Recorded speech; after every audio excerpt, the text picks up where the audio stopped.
사실 카톨릭은 우리가 보통 봤을 때 성당 아니면 천주교 이렇게 생각할 수 있는데 카톨릭의 원래 뜻은 보편적이라는 뜻입니다. 보편적. 자, 누구에게나 도달할 수 있다라는 그런 말씀이에요. 그래서 저는 중학교 때인가 이 뜻을 딱 알고 와, 너무 좋은 말씀입니다.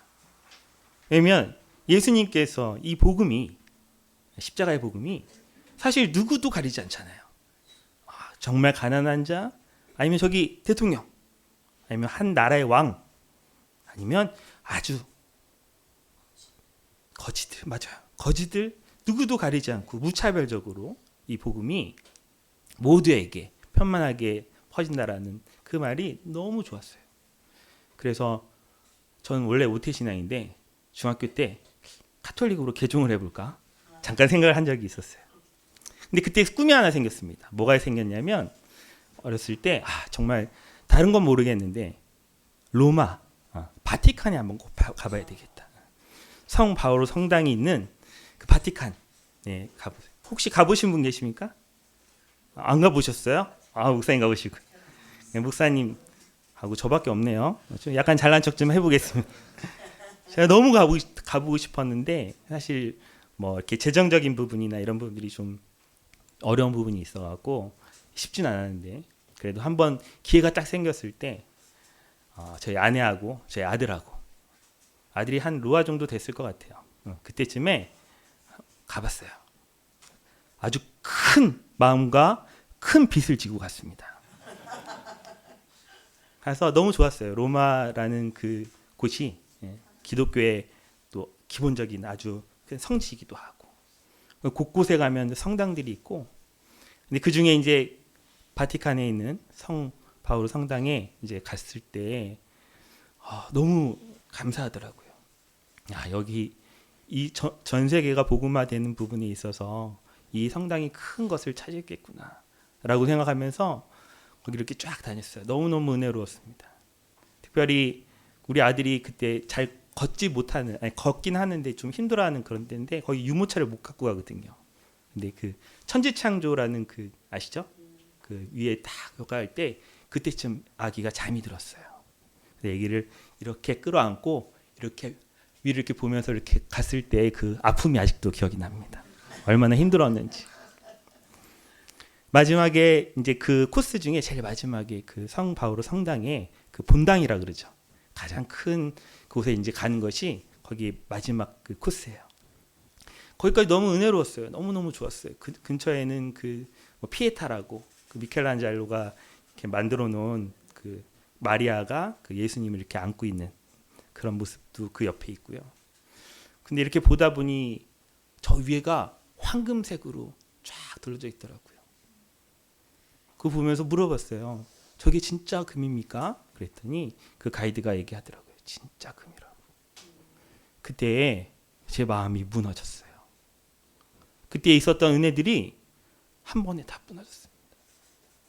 이게 정말 방금 말씀드렸던 가톨릭인가? 정말 이것이 보편적인 것인가?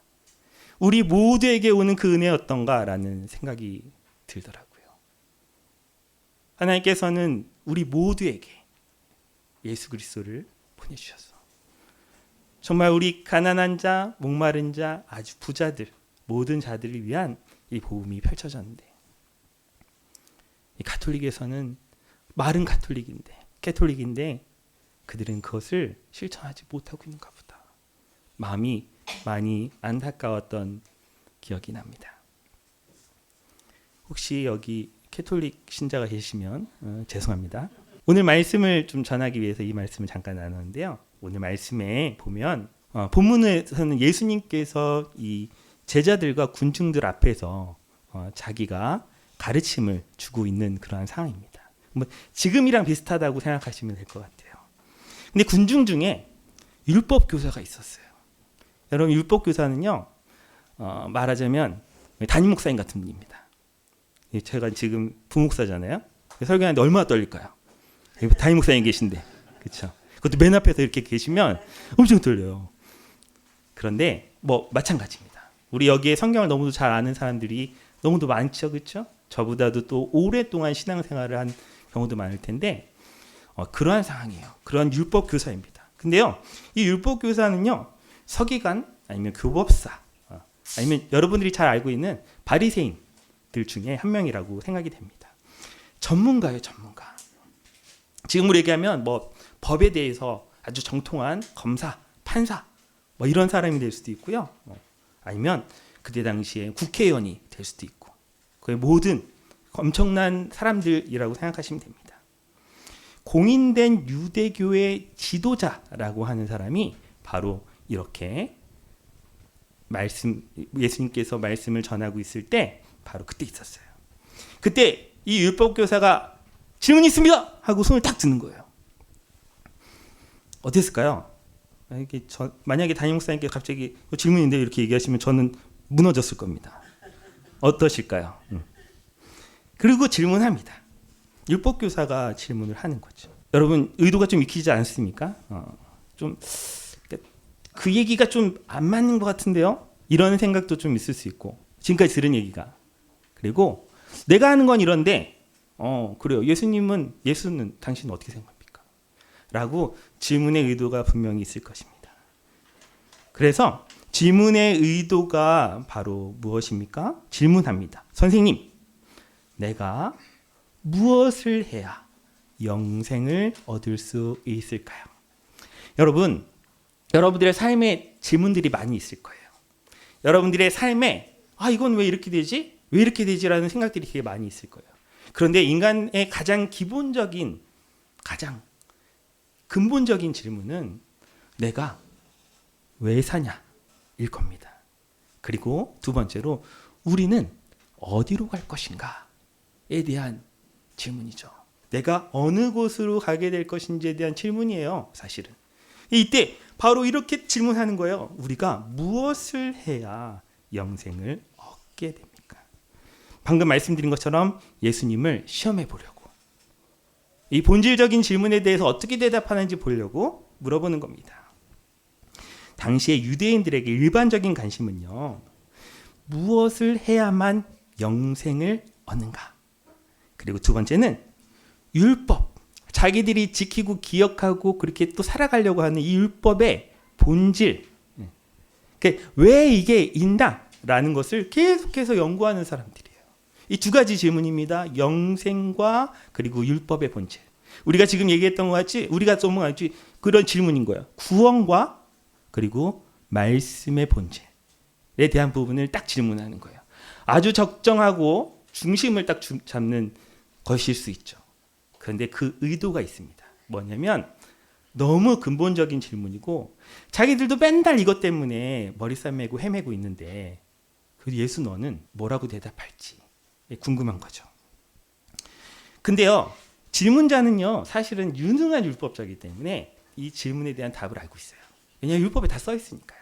율법에 그런데 모범 답안을 이미 갖고 있습니다. 그런데 이 사람을 지금 예수 앞에를 이 사람들이 아마 랍비라고 불렀을 거예요. 근데 가만히 보면 이 성경 안에서는 예수님 결혼도 하지 않으셨고 나이가 30쯤 되면 아직은 랍비가 될 수 있는 그런 때가 아니에요. 뭐 어떠한 전적도 경력도 없어요.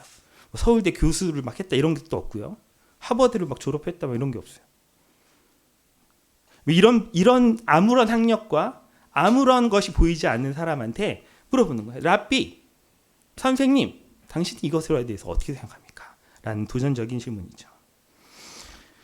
예수는 과연 올바른 대답을 할 수 있을까 궁금했을 것입니다. 그래서 무엇을 하여야 영생을 얻습니까? 다시 한번, 무엇을 하여야 영생을 얻습니까? 이 두 가지 질문을 한 번에 한 거죠. 영생과 그리고 율법. 어떻게, 무엇을 지켜야 영생을 얻을 수 있냐라는 거죠. 그때 예수님께서 율법에 대한 질문에 율법으로 되물으십니다. 아주 멋진 강연자죠. 곤란한 질문이 있을 땐 질문으로 다시 넌 뭘 어떻게 생각해? 라고 딱 얘기하는 거예요. 예수님은 바로 율법으로 되물으십니다. 율법에 무엇이라고 기록되어 있느냐라고 물어보고 있어요. 그랬더니 이 율법교사 속으로 아싸 이렇게 생각할 수 있을 것 같아요. 왜냐하면 너무 잘 알거든요. 너무 잘 알아요. 그냥 대충 하는 게 아니라 너무너무 잘 알고 있어요. 그래가지고 이렇게 말합니다. 제가 답 한번 해보겠습니다.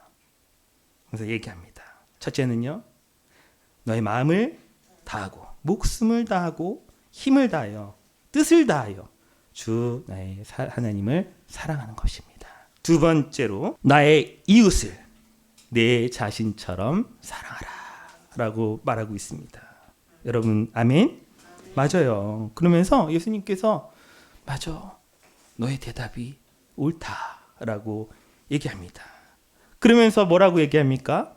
이를 행하라. 내 이웃을 하나님을 사랑하고 이웃을 사랑하라. 하나님을 사랑하고 이웃을 사랑하라. 여러분 그것만 알고 계시면 끝나는 것이 아니라 이것을 행하라라고 예수님께서 말씀하고 계십니다. 자, 그러면 이렇게 얘기하면 되게 멋지죠. 되게 쿨하고 혼자서 생각할 게 되게 많은데 예수님은 그렇지 않으셔요. 이것에 대해서 정확하게 설명하고 계십니다. 그 율법이 뜻하는 바가 무엇인지, 그리고 네가 행해야 될 것이 무엇인지. 아까 얘기했잖아요. 율법과 내가 해야 될 것. 이 두 가지를 대한 질문을 했잖아요. 그래서 네가 옳다라고 얘기했지만 이 다음에 이야기를 합니다. 율법학자에게는 어떤 문제가 있을까요? 당시의 서기관과 바리새인들은 매우 위선적인 사람들이죠. 그래서 우리끼리는 야, 저런 바리새인 같은 사람 이러면서 사실 욕하기도 많이 합니다. 근데 지금으로 생각하면요, 사실 거의 보통 사람들은 범접하기 어려울 정도의 높은 지위에 있는 사람들이에요. 그들의 행동이나 그들의 삶과 그의 모든 것들은요 있잖아요, 완벽 그 자체. 정말 우리 가까이 가면 말하기도 좀 어려운 사람들 있잖아요, 그렇죠? 저는 그렇게 생각 안 하시더라고요, 그렇죠? 편하죠, 되게. 근데 그런 사람들 있잖아요. 정말로 어디 무슨 기재부 공무원이, 기재부 갑자기 왜 났지? 어떤 되게 높은 공무원이, 근데 장로님이셔도, 아니면 아주 큰 교회 목사님이셔, 담임 목사님이셔. 그러면 어떻습니까? 우리가 범접하기 어려운 그런 사람이에요. 사실 우리가 되게 쉽게 막 예수님께서 욕했으니까 우리도 같이 욕해도 되지 막 이렇게 얘기할 수 있지만 그렇지 않아요. 그런데 바로 이 바리새인들을 예수님께서는 약간 전문 용어로 막 독사의 자식들이에요. 막 이렇게 막 표현합니다. 지금으로 얘기하면요, 쌍욕을 하신 거예요.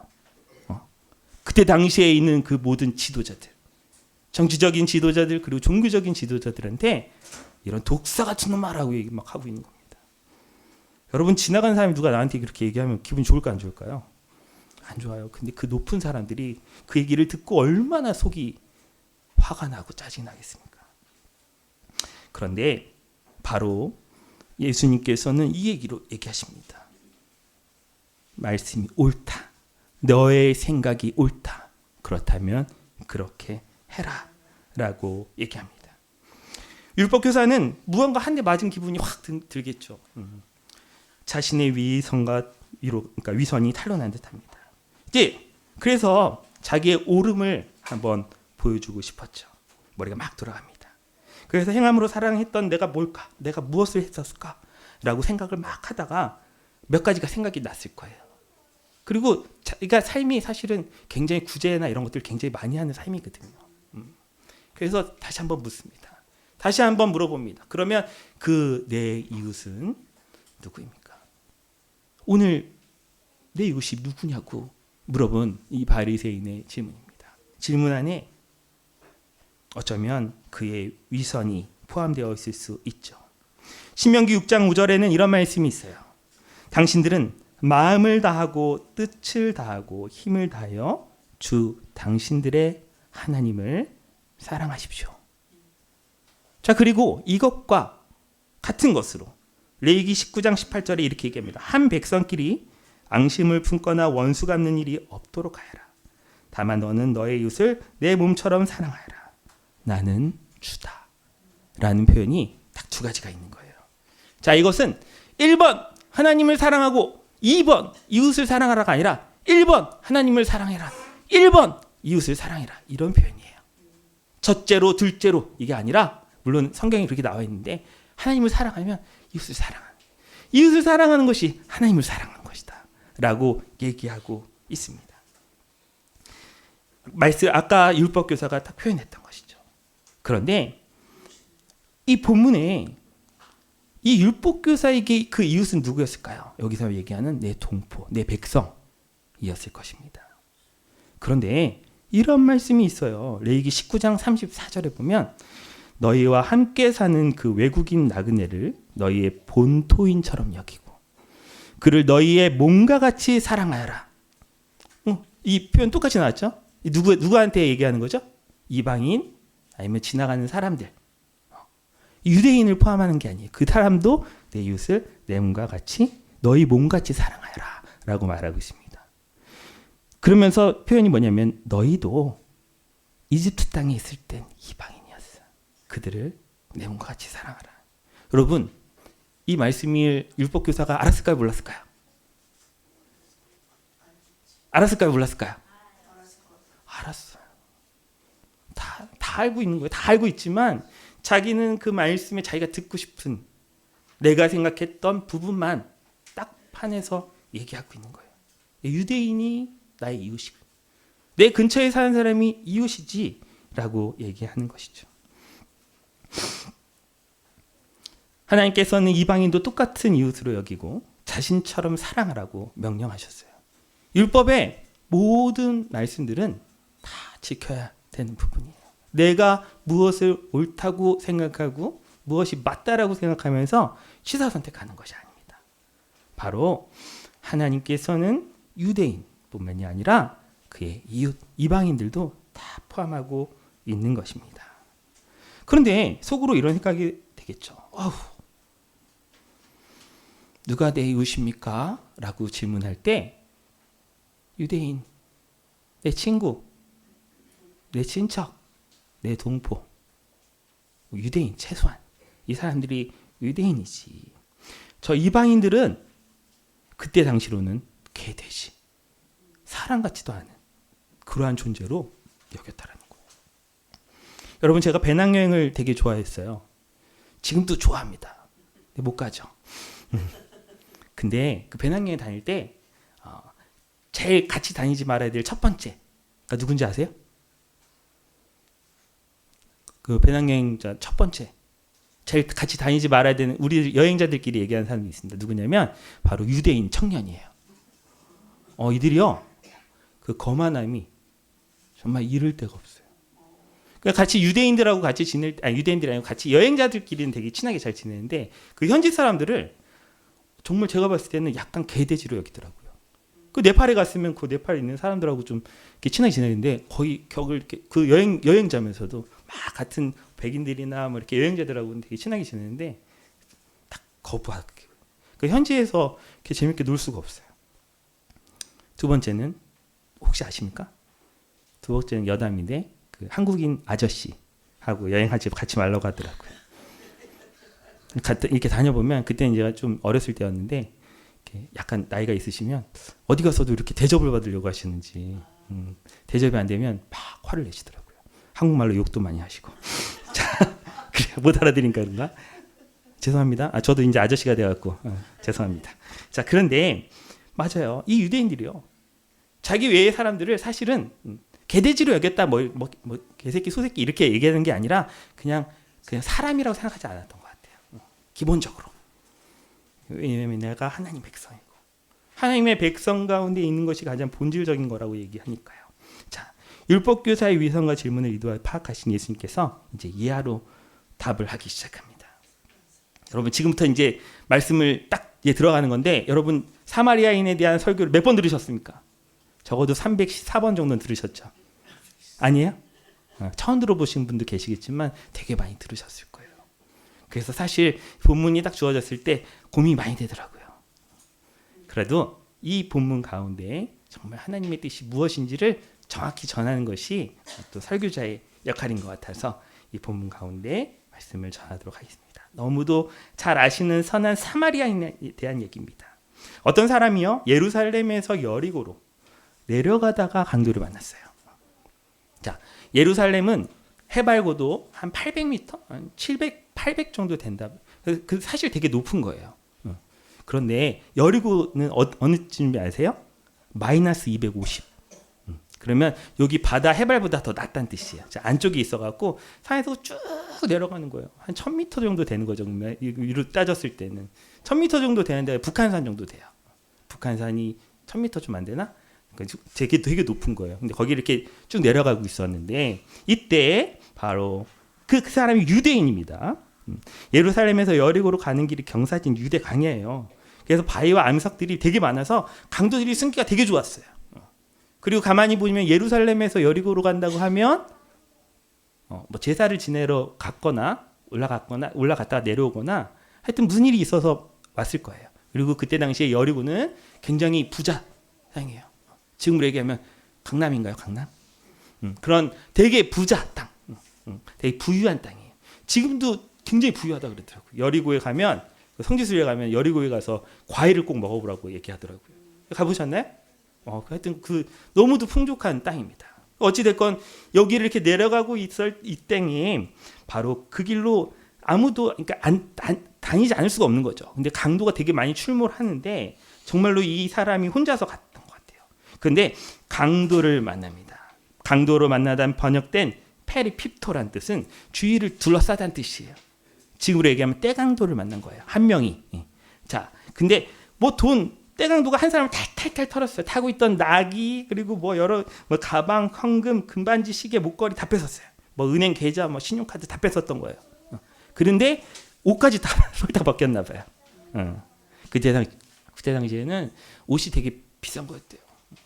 옷이 정말 한 벌 있으면 1년 내내 입고 다니셨나 봐요. 뭐 빨기도 빨았겠지만 근데 이게 되게 비싼 거였나 봐요. 어찌됐건 탈탈 털어서 벗겨졌는데 그렇게 빨가 벗겨도 그런데 엄청 때렸나 봐요. 바로 죽기 직전까지 맞은 것 같습니다. 유대 광야에 버리고 갔어요. 저는 유대 광야를 가본 적이 없지만 인도에 있는 무슨 광야, 뭐 사막도 아닌데 그런 데 가봤는데 만약에 혼자서 이렇게 남겨져 있다면 지나가는 사람이 어쩌면 무조건 죽을 거예요. 무조건. 밤에 너무 춥고 낮에는 너무 덥더라고요. 근데 무조건 죽을 건데 이제 우연히 그 길로 한 명의 제사장이 내려오고 있었습니다. 이거는 되게 확률상으로 높은 부분이겠죠. 제사 지내고 여리고에 뭐 쉬러 갔다든지 뭐 이렇게 하면서 제사장이 딱 내려오고 있는 거예요. 내려올 때 저만치에서 발가벗겨져 있는 쓰러져 있는 사람을 보았습니다. 그를 보고 피하여 지나가고 라고 얘기하는 번역된 단어는요.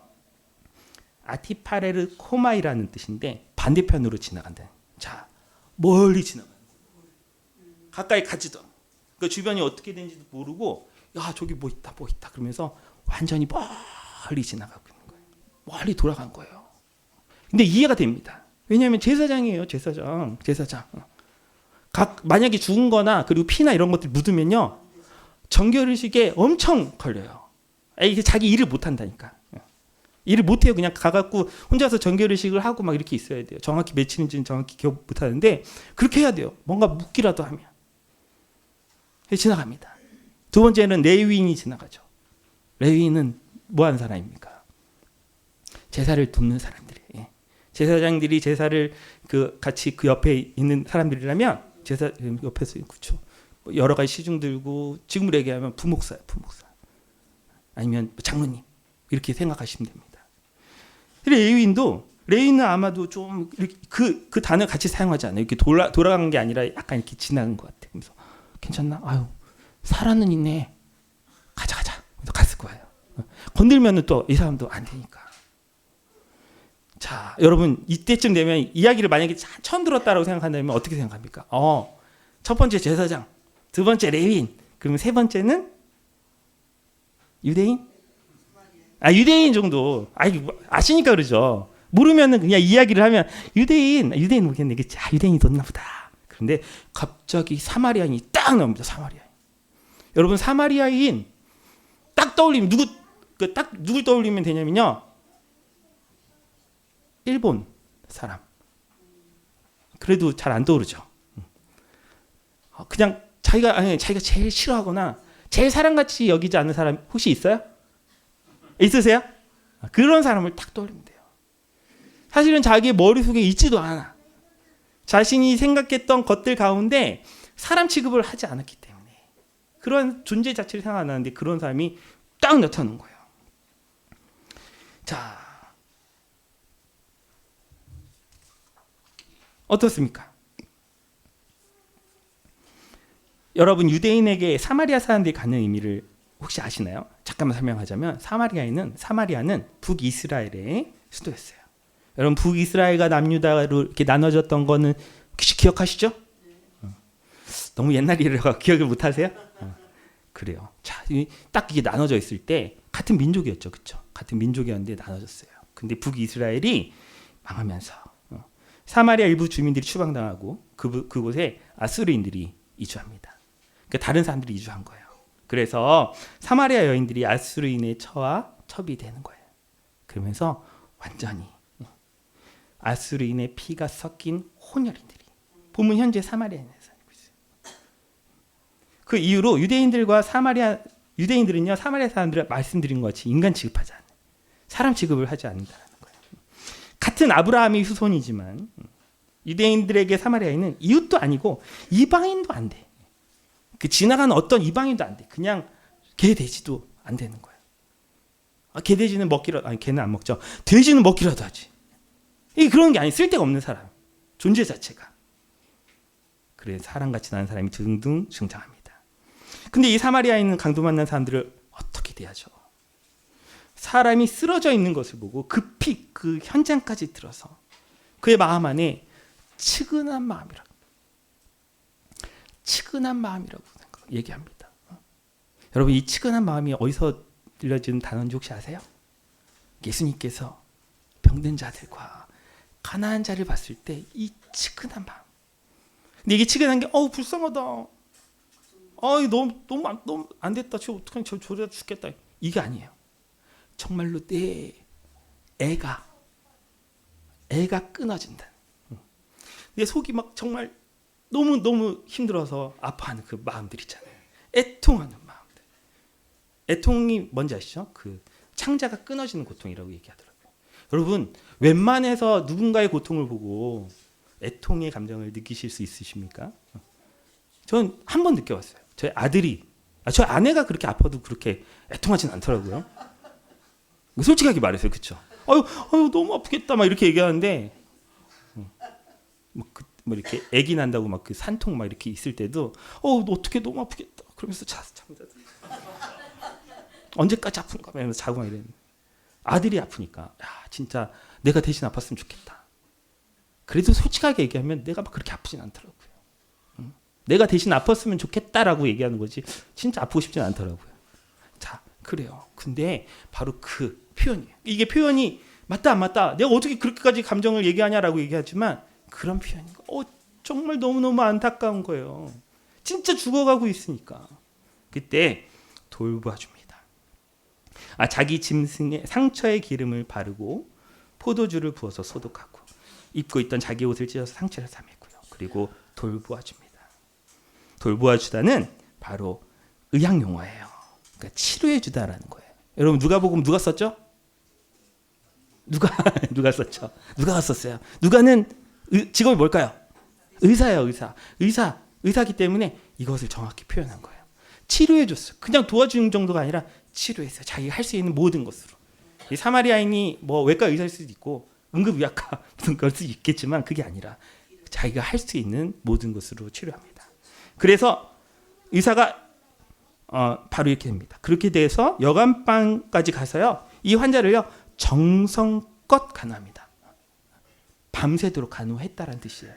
같이 잠을 잤는지 모르겠지만 그 정도로 정성껏 했습니다. 이튿날까지 밤새 됐고요. 사마리아인에게도 사실 자기의 일이 있었을 거예요. 지금 보니까 어느 정도 여유가 있는 사람 같아요. 그 어느 정도 여유가 있는 사람인 것 같아요. 자기도 바쁜 일이 있겠죠. 뭐 사업이 있을 수 있거나 무엇이 있겠지만 그는 그의 하루를 같이 해서 같이 합니다. 그러면서 이제 방도 만난 사람을 이대로 두고 갈 수가 없어요. 이렇게 해도 엄청 대단한 일이잖아요.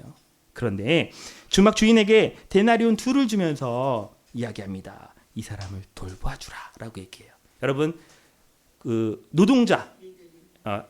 노동자의 하루 일당이 1데나리온이에요. 지금으로 얘기하면 한 100만 원 되나요? 그건 아니죠. 한 15만 원 정도 그냥 생각하면 될 것 같아요. 물론 그거보다 더 많이 버시는 분 계시겠지만 이때 기준이 그거예요. 2데나리온이면 이틀치. 근데 이때 당시로는 적어도 이 호텔 방에서, 물론 여간일 수 있겠지만 이 여간에서 2달 정도는 숙식을 해결하면서 지낼 수 있는 그 정도 돈이었대요. 여러분, 작은 돈 아니죠. 큰 돈입니다. 큰 돈이에요. 여행자들에겐 정말 큰 돈입니다.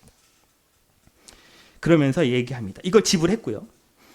그리고 또한 비용이 더 들면 내가 돌아올 때 지급하겠다. 그러니까 만약에 갔다가 다시 또 시간이 되면 오겠다는 게 아니라 자기는 여기에 다시 돌아오겠다는 거야. 이 사람이 있던 없던. 다시 돌아와서 비용이 더 든 거는 다 정산해놔라. 그 다음에 해라. 그냥 신용카드로 긁은 것도 아니고 내가 다시 와서 돌봐주겠다. 이 돈을 주겠다라고 끝까지 책임지는 모습을 보입니다. 시제가 현재 명령이에요. 그래요. 맞아요. 이렇게 됩니다. 자, 이야기를 마친 후에 예수님이 율법교사에게 대묻습니다. 내 생각에는 이 세 사람 중에 누가 강도 만난 자의 이웃이냐라고 물어봐요. 강도 만난 자의 이웃. 누구예요? 나의 제사를 책임져주는 제사장이지. 내가 예배드리고 있는 것을 도와주는 저 행인이지. 그렇게 얘기할까요? 아니요. 이 강도 만난 자는요. 강도 만난 자의 가장 가까운 이웃은 여러분 혹시 이웃 사촌 뭐 이런 거 생각하시면 안 됩니다. 내 옆집에 사는 이게 아니라 너의 정말 가까운 사람은 누구냐라고 얘기할 때 바로 얘기합니다. 그러면서 예수님의 물음의 정답은요. 사마리아인입니다 라는 것이 정답이죠. 그러나 율법교사는 그렇게 대답하지 못하죠. 왜냐하면 자존심 강한. 자존심 상해. 야, 생각해보니 내가 만약에 저렇게 강도를 만났다면 나의 이웃은 누굴까? 사마리아인이지. 개돼지 같은. 이 말이 안 나오는 거야. 이 표현이 안 되는 거야. 나한테 정말 도움이 필요한 것은, 도움이 되는 사람은, 나의 이웃은 바로 사마리. 이 말이 안 나와서 그렇게 대답하지 못하죠. 그래서 자비를 베푼 자입니다 라고만 얘기하며 말씀하십니다. 그때 예수님께서 말씀하시죠. 너도 이와 같이 하라 라고 다시 한번 얘기하고 있어요. 앞에도 이와 같이 하라. 두 번째는 정말로 이러한 행동처럼 이와 같이 하라. 완전히 예화로 딱 보여주신 거예요. 하나님을 사랑하고 이웃을 사랑하는, 어떻게 합니까? 이렇게 하는 것이 하나님을 사랑하는 것입니다. 오늘 제목은 누가 내 이웃이니까 라고 얘기합니다. 유대인들은 사마리아인들, 이방인들처럼 살아가는 창녀와 세린들을 이웃에서 제외시켰죠. 율법에 그들도 이웃이란 말씀이 엄연히 있는데도 무시해버렸습니다. 그러나 예수님은 어떠하셨습니까? 사마리아의 수가 성경인에게도, 그리고 세리 마태에게도, 그리고 세리장 삭개오의 집에 머물면서도 창녀였다. 누구도 가까이 하지 않았던 그 여인에게도 죄사함을 선포하셨어요. 우리의 이웃은 남녀노소 빈부귀천 인종을 차별하지 않는 것이죠. 예수님께서 몸소 가르치셨습니다. 오늘 이야기를 통해서 한 3가지 정도를 말할 수 있을 건데요. 3가지라고 얘기하니까 갑자기 표정이 확 변하시네. 빨리 얘기해 볼게요. 3가지. 보통 있잖아요. 여러분들 막 얘기할 때 있잖아요. 막 너의 생각은 어때? 그러면 한 3가지 정도를 정리해 줄 수 있겠어요. 이렇게 얘기하면 되게 유식해 보여요. 안 그래요? 자, 한번 기억하십시오. 첫 번째는 바로 하나님 나라입니다. 누가복음 특별히 10장은 하나님 나라를 선포해요. 회개하라, 천국이 가까우니라. 예수님께서 첫 번째로 얘기하신 말씀이에요. 자, 천국이 바로 하나님 나라예요. 자, 오늘 본문은 하나님 나라의 법칙에 대한 이야기를 하는 거예요. 하나님 나라의 법칙. 하나님의 나라의 법칙이 뭡니까? 지금까지 배웠어요. 뭐죠? 하나님을 사랑하고 이웃을 내모같이 사랑. 되게 하나님을 사랑하고 이웃을 사랑하는 거예요. 하나님 나라가 바로 그것입니다. 바로 그것을 위해서 예수 그리스도가 우리 죄를 위해서 죽으셨어요. 하나님과 나와의 관계가 딱 깨어지는 순간에 동시다발적으로 이웃과의 관계가 한 번에 해결되는 부분이에요. 그래서 위와 수직적 관계와 수평적 관계가 완전히 회복되는 것이 바로 하나님 나라입니다. 바로 하나님 나라의 구원을 맛보는 사람들은요, 바로 하나님의 말씀 안에 거하는 사람. 하나님을 사랑하라는 게 뭐냐면요, 하나님 말씀을 들어라. 하나님을 나의 왕으로 모셔라 라는 말씀이에요. 여러분 그것을 인정하시죠? 우리 더블교회는 무엇보다 말씀 중심적인 사람들이잖아요. 그렇죠? 자, 그것은요. 하나님 말씀대로 살아간다는 뜻이에요. 하나님의 말씀은 어떻게 옵니까? 이렇게 설교를 통해서도 오고 또한 말씀을 읽는 가운데서도 오고, 물론 기도하는 중에 갑자기 말씀하시는 경우도 계시지만 가장 확률적으로 그리고 가장 논리적으로도 가장 높은 확률은 말씀을 통해서 우리에게 말씀하시는 거예요. 여러분 그 말씀을 지키고 계십니까? 바로 그 공동체가 바로 교회 공동체. 바로 교회를 통해서 하나님의 나라가 실현되는 거예요. 그러면 우리 말씀 잘 듣고 있잖아요. 그러면 이 말씀을 실천하는 것이 뭐냐면 이웃을 내 몸과 같이 사랑하라입니다. 여러분 우리가 하나님 나라 백성인 걸 인정하십니까? 이웃을 사랑하면 아까도 얘기했지만 사마리아인 사랑하는 거, 그 병든 자들, 아픈 자들 사랑하는 것도 우선 그게 맞지만 첫 번째는 하나님 나라의 법칙대로 살아가는 하나님의 나라, 서로의 이웃을 사랑하는 것입니다. 여러분 한번 옆에 한번 보시겠어요? 처음 보신 분들은 안 보셔도 돼요. 옆에 보세요. 이분이요 바로 하나님 나라 백성 같은 사람들이에요. 하나님의 나라에 있는 사람들이에요. 여러분 한번 보세요. 말씀을 잘 지키게 생겼나요? 지금 보니까 하나님의 말씀을 되게 잘 듣고 계셔요. 그렇죠? 말씀을 듣고 말씀을 아는 것이 첫 번째입니다. 그것이 바로 하나님을 왕으로 보시는 거죠. 두 번째는 이웃을 사랑하는 것인데, 이웃을 사랑하는 방법이 무엇일까요? 제가 아주 편한 방법을 알려드릴게요. 기도 제목 받으셨죠? 받으셨죠? 예, 여러분 우리 이웃의 첫 번째 이웃은요 바로 옆에 있는 이웃입니다. 여러분 우선은 이 사람들을 사랑하려면요 알아야 돼요. 제가 딱 한번 펼쳐볼게요. 김태규, 수면 부족으로 피로감이 심해지는데 호전되기를. 괜찮으시죠? 읽는 거? 네. 여러분 이것을 먼저 아는 것이 사랑입니다. 우리 김태규 형제가 지금 수면 부족으로 힘들어요. 우리가 무엇을 해줄 수 있을까요? 뭐 수면제를 사다 줄 수도 있고요. 피로회복제를 사주면 안 돼요. 잠 못 자더라고. 기도해 주는 거예요. 기도. 이거 그냥 보면서 읽는 것만으로도 이웃 사랑의 첫 번째 시작할 수 있는 거예요. 하나님 나라 안에서 우선 행해야 돼요. 이 교회라는 곳에서 행해야 돼요. 교회는요 예수님께서 피로 사신 우리의 어떤 수단이 아니라 목적입니다. 우리 하나님 나라를 잘 살아갈 수 있어야 돼요. 이 하나님의 나라의 법칙에 대한 부분을 바로 이 사마리아 사람들에 대한 이야기를 하면서 첫 번째로 얘기하고 있어요. 두 번째입니다. 여러분 도움이 필요한 사람에게 한번 사랑을 베풀었다고 그것이 진정한 이웃 사랑일까요? 이웃 사랑이에요. 그렇죠? 근데 그냥 한번 내가 도와주고 끝나는 것이 아니라 이 사마리아인은요 끝까지 책임졌어요. 그게 뭐라고? 누군데? 이름도 모를 텐데요, 그렇죠? 이름도 몰라요, 성도 몰라. 아무도 모르는 사람, 그냥 단지 저곳에 아파서 쓰러져 죽기 직전에 있는 사람이 이 사람이 유대인지도 사실 모를 거예요. 그때 당시로 얼굴이 서로 구분이 안 됐을 거예요, 그렇죠? 그런데도 그를 끝까지 책임집니다. 여러분, 끝까지 책임지신 분이 누구시죠? 맞아요. 예수 그리스도입니다. 여러분 책임진다는 말이 무슨 말일까요? 책임진다는 건 내가 책임질게 이렇게 말로 끝나는 것이 아니에요. 나의 무엇인가를 지불하는 것입니다. 이 사마리아 사람은 자신의 시간과 자신의 기름과 자신의 포도주와 그리고 자신의 가장 귀한 돈. 여러분 우리에게 가장 귀한 것이 지금 무엇입니까? 돈이에요? 근데 이 돈을 지불합니다. 하나님은 하나님에게 가장 귀한 것, 예수님에게 가장 귀한 것, 자신의 생명,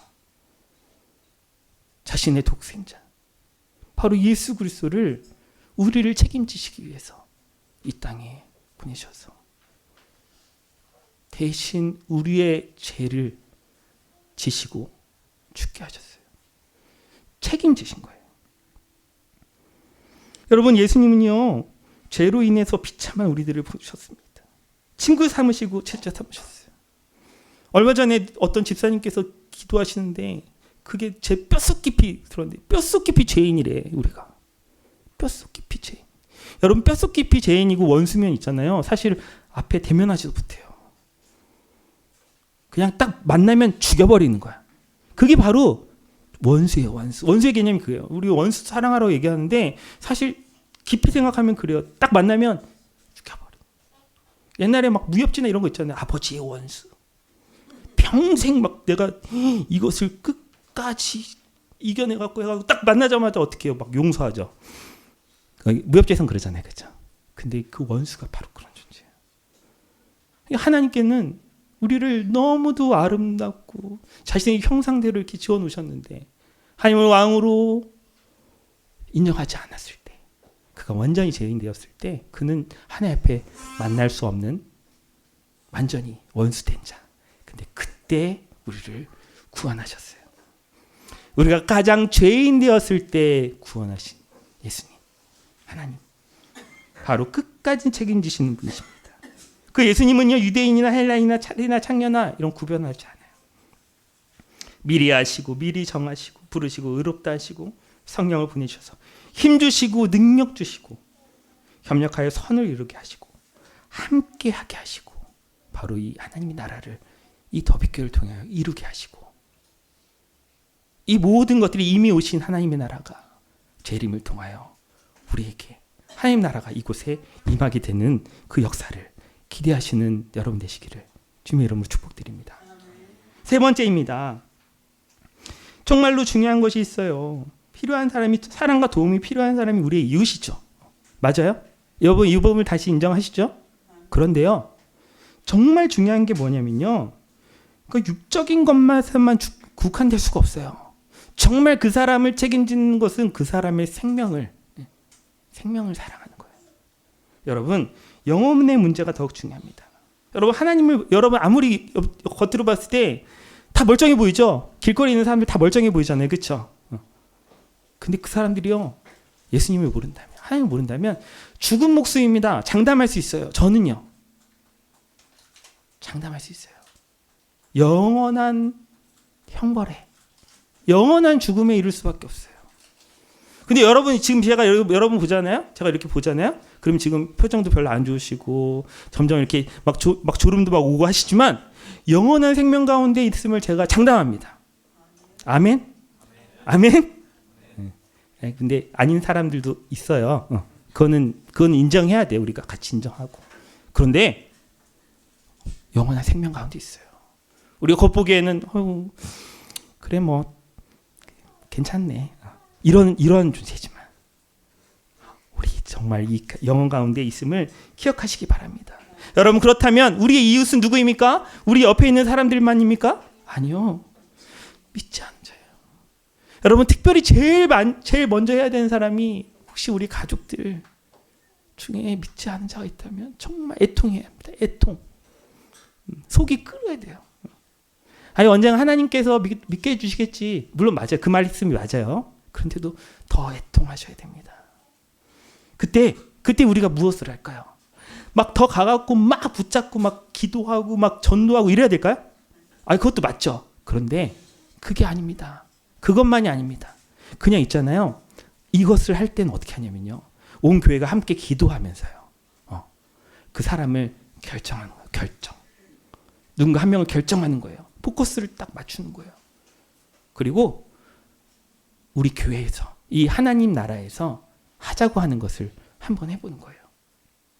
여러분, 주보에 나와 있어요.